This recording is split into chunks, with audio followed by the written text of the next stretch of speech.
So BookBub.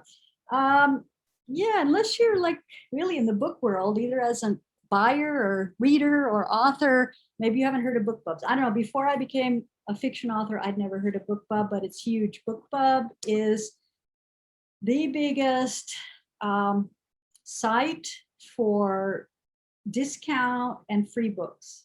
It's got, I mean, there are a lot of different sites for discount and free books, but it is the biggest, like huge. So with BookBub, you can do ads, and again, you can do them really inexpensive, which is great. And you can also very narrowly target by genre author. And again, people who are on BookBub are looking at books. So these are readers. You know, some of these people read like almost a book a day. They're people who just spend all their time reading. It's amazing how many books some people can read. So you can target, you know, by authors that are similar to you. You can target one author, 10, 100 authors. You can target by genre and author. That's what BookBub recommends. As I said this before, I use this a lot for launching a book and for special promotions. And I have several friends that actually, BookBub has a featured deal and featured new releases. It took me like 3 years to get a featured deal. You basically just apply. It's not hard, and you don't have to pay any money to apply. To run one, you do. So you just apply, you say what book, and they decide in each category. And until you get a little bit known, as, you know, the algorithm, not like people really know you, but until the algorithms start knowing you, like they see that, okay, people look at this on Amazon, then they get more interested. So it took me about 3 years, and then I got my first featured deal. And since then, it's a lot easier. I don't always get them, but I've gotten quite a few.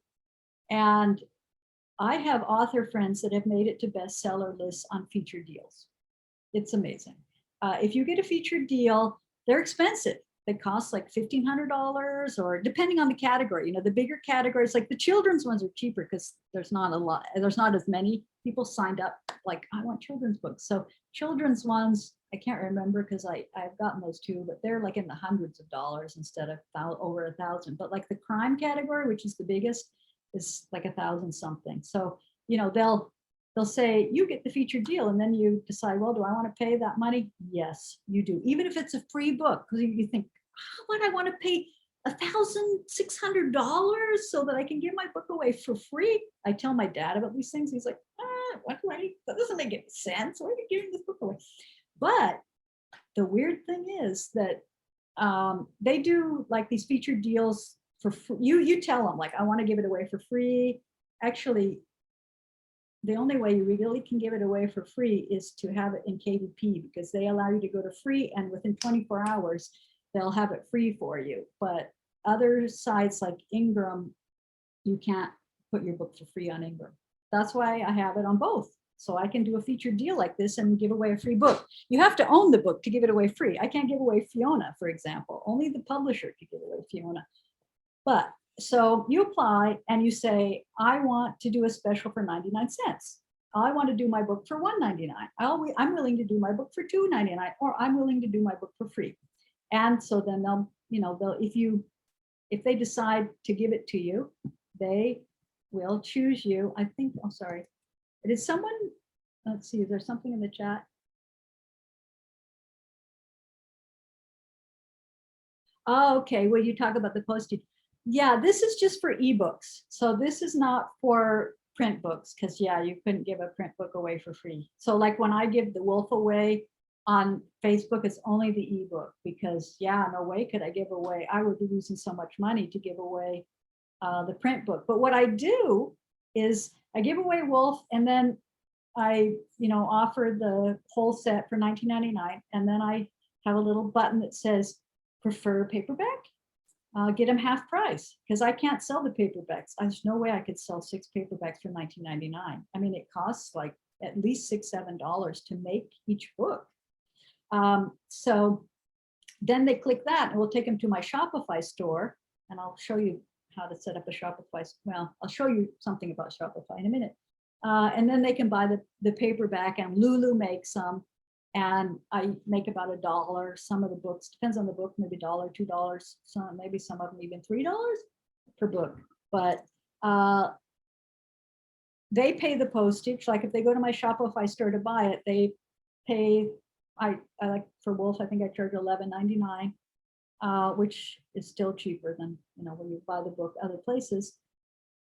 And then they have to pay, I think the postage Lulu charges, and it's Lulu is like, I can't remember. It's not that bad if it's continental. If it's in the US, Canada is a little more, but it gets, if I have a lot of readers in Australia and some in Europe, and yeah, it's too expensive. They can't buy the paperback books. I mean, that's what they tell me. I don't really know for sure what the postage is, but I'm guessing, to send a book to Australia, it's really probably not worth them buying it then. Postage might be as much as the book, but I think I could look, I don't know why I'm blanking out. I don't think it's that much, a couple dollars postage, maybe it's $4 per book. That seems actually kind of high, but it might be. Anyway, it's not that bad for Lulu. I wish it was cheaper, but because, to send to Australia and Canada and stuff.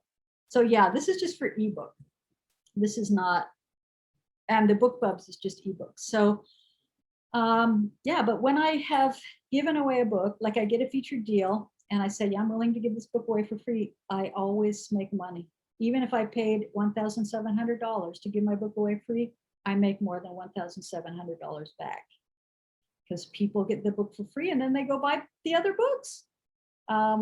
It's wild, really. And my friends who have made the bestseller, you can't make a bestsellers list with a free book. It has to, they have to pay money. It has to be sold. Also, you can't make a bestsellers list except Amazon bestsellers just by selling on Amazon. You have to sell on Barnes and Noble, and each, like USA Today and New York Times, they have different rules, but they all require non-Amazon sales. And New York Times requires like different media, like ebook, and you can't make it just on ebook. You have to also sell print book. USA Today, you can make it on ebook, but it can't just be all Amazon. So Bookbub, they have little buttons where you want to buy it as a Kindle, you want to buy it as a Nook, do you prefer buy it as Kobo? So as long as your book is available on all those platforms, they can buy it on all those platforms. So yeah, one of my friends, she has 3 mysteries out now. I think at the time, her 3rd mystery might have just come out when she got the BookBub for, I think it was the first one. And she sold the book for $2.99. Actually, she has a publisher, so she wasn't really controlling this, it was her publisher. But she got a BookBub for $2.99 and she made it to the USA Today bestsellers list. I know several people actually who have made it to the USA Today bestsellers list through these featured deals. So, I mean, you can sell or give away a lot of books. And, if you give away like 20,000 books on one of these BookBubs, some of those people are actually going to read it, a fraction of the ones who read it are going to like it, and a fraction of those are going to go buy the other 5 books. So yeah, down the road you're going to make money. But somehow, weirdly enough, every single one I've done has paid for itself, even when the book is free. And using BookBub, if you do ads, so BookBub ads has to be a certain size, they're really small. But if you get BookBrush, one great thing about BookBrush is if you want to do these ads, it will ask you what size you want. Do you want the size for BookBub? Do you want the size for Facebook? Do you want the size for Pinterest? And you just click the button and automatically it will give you exactly the size that, because each of them, of course, wants, well, especially BookBub, it has to be exactly the size they want. It's very small, like, I don't know, 200 by 300 pixel or something. But anyway, all you do is click the button. I made all of these that you see on the screen with BookBrush. And, I just chose BookBub ad and they made them. But BookBub too, you can make ads there on their site. You don't need to do anything fancy like this. You don't even need to have BookBrush. They're very easy to make and you can run them. As I said, they don't have to be expensive. And you could, if you sell the book yourself, like on your website or like I do on Shopify, I actually, like if I run one of these Fiona ads, in addition to Barnes and Nobles and Amazon and Kobo, and it will have links. BookBub will have links to all of those. It populates automatically. So if the book is there, it will know, and it populates all of those. But you can also add a custom link. So you can add your website. I don't think they let you add your Shopify store, actually. But I can add my website, and on my website, I have a button to go to Shopify. But for Fiona, I don't, because I don't sell Fiona, except the audiobooks. I have the right to the audiobooks, but myself, so I self-publish the audiobooks. But the other books is the traditional published. So, but I still send the link to my website, because then they can go get the audiobook off my site, or they can, learn more about the book and go to the other. I have buttons to go to the sites on my website, but you can send them to your website